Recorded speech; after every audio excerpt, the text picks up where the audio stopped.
Assalamu alaykum qarindoshlar. Bu bir necha haftadan beri ijtimoiy taratqularda, Facebooklarda kishining ko'nglini bearam qiladigan, g'azablantiradigan, umidsizlantiradigan video va yozmalar ma'lum bir shaxs tarafidan orqa-orqadan choplanib, vatansizlik, musofirlik, urug' tuqqansizlik da'dida aran turayotgan Yüreklerimizni par-par qılıvetdi.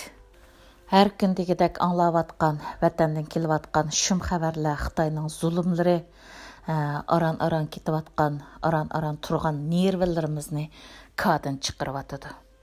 Facebook'taki bu bühtan, bu töhmetning ya ahir chiqmadi, ya o gaplarni anglsak jingi to'xtig'idek biri paket ispat tepilmadi. Hammasi quruq g'ayvat, shikoyat, hasadxo'rlikdan boshqa narsa bo'lmadi. Shu töhmetning ostiga qaraydigan bo'lsak, qarindoshlarimiz o'zaro yozgan fikrlarda bir-biriga hujum qilib, bir-biriga ishonmaslik, guruhvozlik, bir-biridan gumon qilish xohishini ig'irlab ketayotganligini his qildim.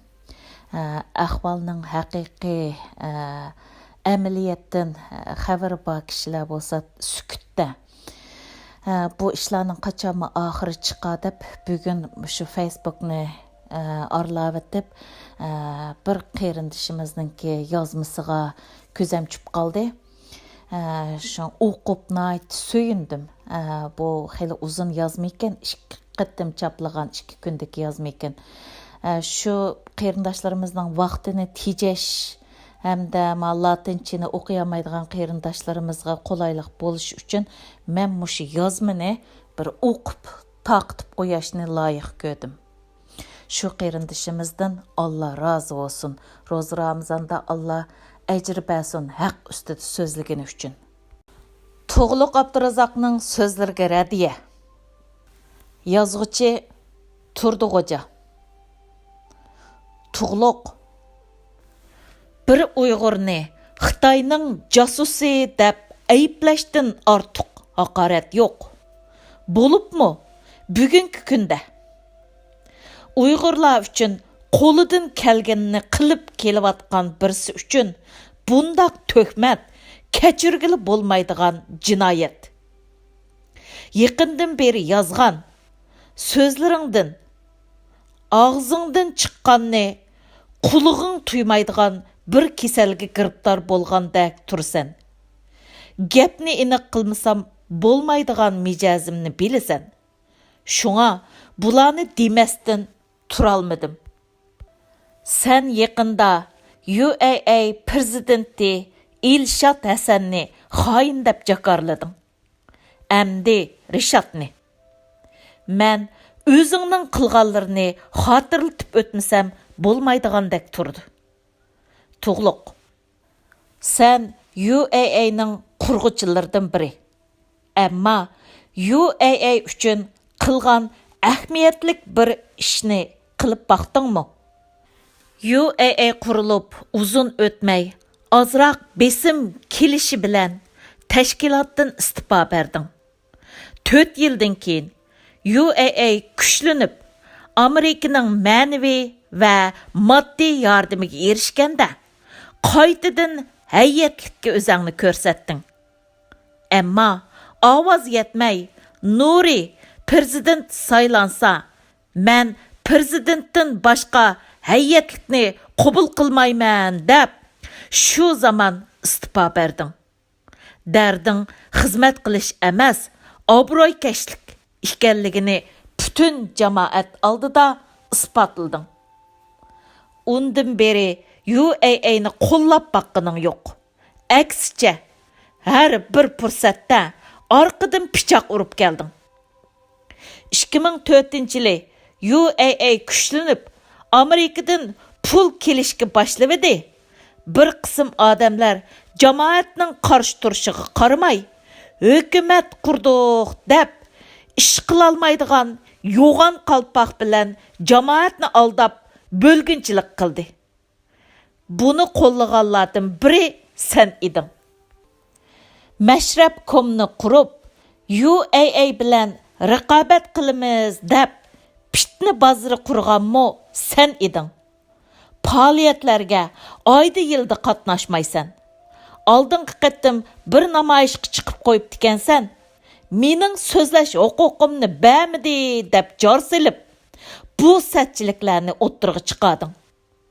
Nima deb sening so'zlash huquqing bo'lib, u yerdagi boshqa 100 necha odamning bo'lmasin?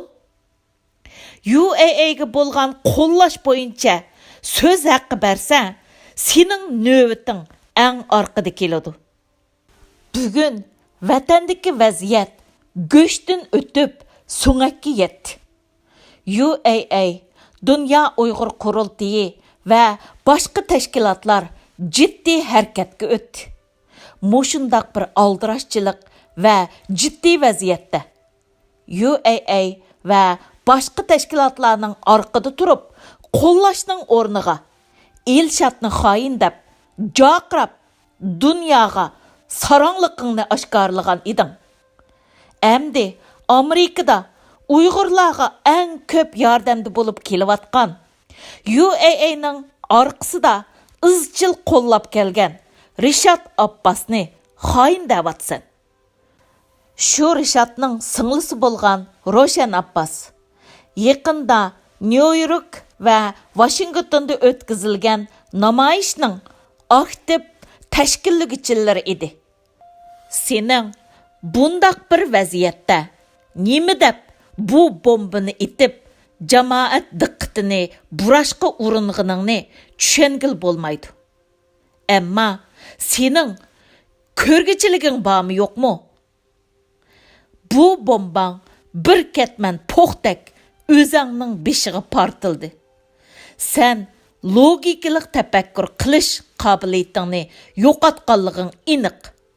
Darhol buning chorasini qil. Ikkinchi xat. Tug'luq. Men sening videolaringni odatda ko'rmayman. Zodi mening temimga choplanmaydi. Bugun bir do'stim bilan telefonda parangda sening videoringning gepi chiqib qoldi. UAA qurilishi va 2004-yildagi saylam haqida gap barkan degachga kelib ko'rib baqdim. Boshdan oyoq hamma ishdan xabarim bor birisi bo'lish supatim bilan beshimni ichimga tiqib olsam to'g'ri bo'lmaydi.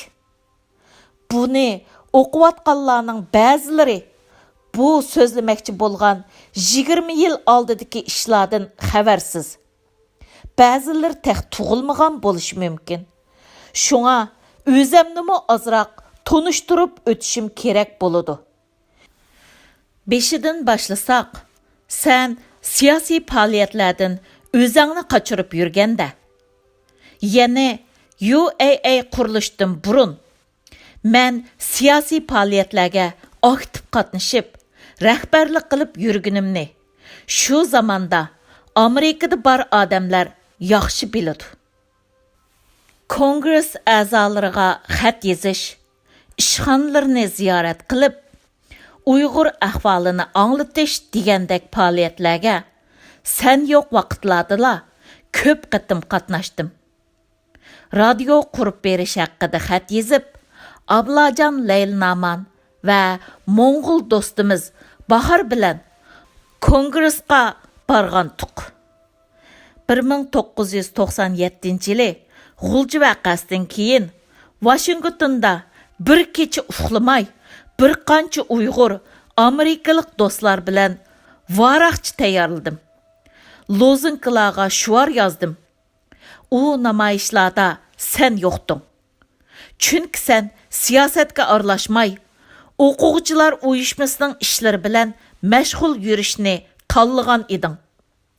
Undaq qilganingni ya men, ya boshqalar aybleyolmaydi. Chunki vatanda hammamizning urug' tuqqanlar bor. Ular hayotlarini davom etishi zarur. Hech kim ayblash huquqi yo'q zodi.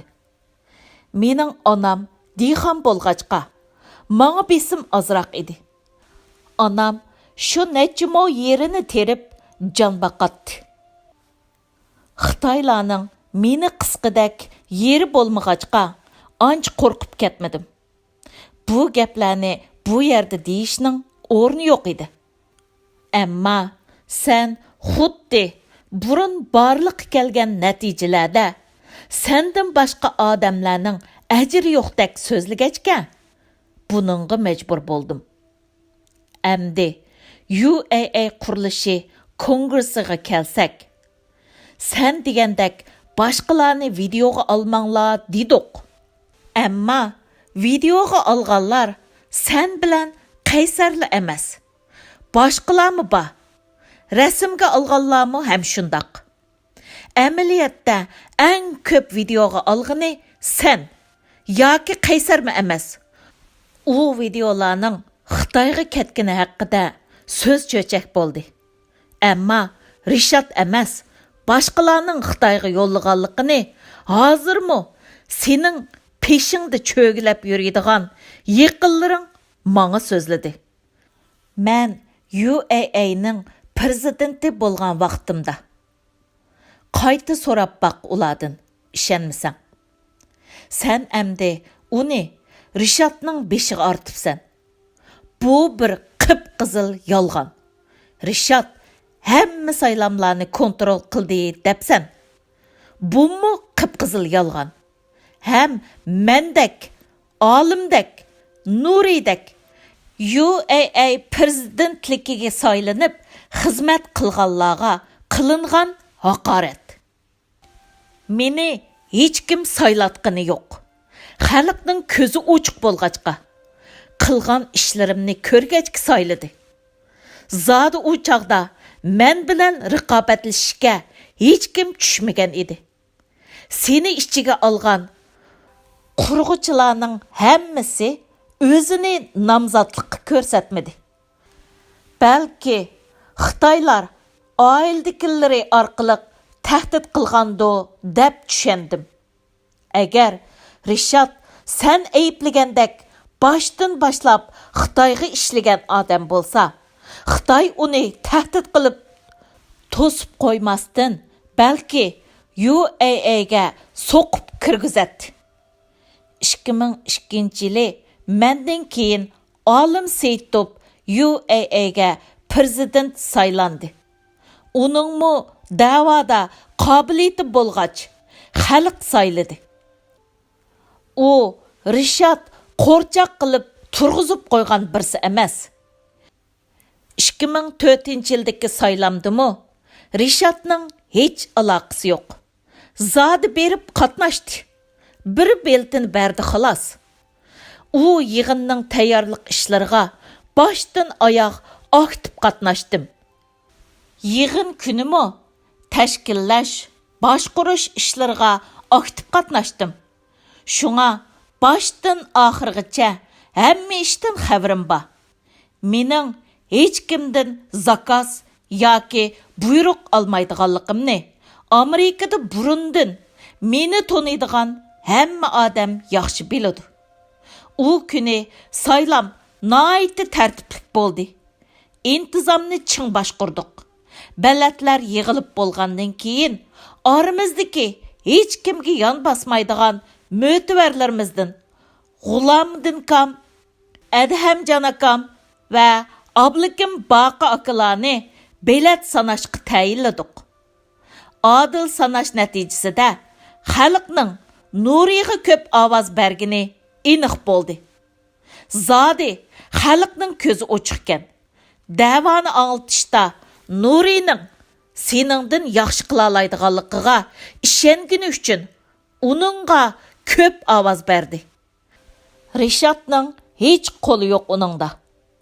Zodi Nuri xalqning ishonchisining to'g'ri bo'lganligini amaliy harakati orqali isbotladi. Amerikadagi hamma qarindoshlar taniydigan bir haqiqat shuki, Nurining o'rniga sen bo'lgan bo'lsang, Nuri qilgan ishlarni qila olishing notayin edi. Rishadning xalqlar bilan yaxshi o'tishimi Xitoyning ishi degining dunyodagi eng kulkilik gapning biri. buni farq qilalasang, tabii bu paranglarni tejab qalatdiq. Rishad kichik bel, chiqishqoq odam. U bir Uyg'urning uyida kasal yoki o'lim yetim bo'lsa, orliqni yiroq ko'rmay, yo'qlab bu yaqiyotlarda qarindoshlikni yetkazadi. Biror Uyg'ur qiyin oldi qolsa, yordam qo'lini sunadi. Men Rishad bilan 94-yili Ohio'da tanışdım. Bir yıldan keyin 95-yili yozda bir do'stim, savaqdishim biz turgan shahardan 5 soatlik mashina yo'li yiroqlikdagi bir shaharga keldi. U chaqda mashinam yo'q edi. Rishad bilan paranglashish orqali do'stimning kelganligini dedim. Abduzda barsam, qandoq borman deb maslahat so'rdim. U men apirib kelay deb o'zligidan yordam qo'lini sunib, bir kun avar bo'lib 10 soatdan ortiq mashina haydab, meni do'stim bilan kurashtirib keldi. Boshqa odam bo'lsa, mashinasiga ketgan gazlarni hisoblab, hargiz undaq qila olmaydi. Mana bu Rishadning boshqa Uyg'urlar uchun foyda ziyinini hisoblamay qo'llaydigan mijozining tipik misoli. Amerikada Uyg'urlar uni hurmat qilishidagi sabablarning biri bu bo'lsa, yana biri u aramizda eng cho'ng utuq qozongan tadqiqotchilarning biri. O'z kasbida nurg'un maqolalarni e'lon qilib qolmasdan, bir dorining bozorga chiqishiga ko'p kuch qatgan. O'zimmo dori tadqiqot kasbida bo'lganim uchun buning qanchalik bir tas ish ekanligini obdan bilaman. Uning bu utuqlarini idorasikilarmo to'nib yetib, ko'p yil ilgari uni bir tadqiqot guruhiga direktorlikqa o'stirdi. U insonlarning hurmatini, kasbidagi utuqlari va jamoat orasida cho'nglardan biri bo'lish sifati bilan hurmat obro'yi bilan yurgashga, boshqalarga hurmat va izzat bilan muomala qilg'achqa qozondi. Sening uning bilan xafa bo'lishib qolganingni tushundik. Lekin uninglik bilan uzun yil aralashgan bir insonga qarab turib tuhmat chaplashni kechirgili bo'lmaydi. Oxirida deydiganim, yolg'onni bilib turibmi raddiya bermay, sukut tursak, dushmanning depiga usul o'ynaganlardan farqimiz bo'lmaydi.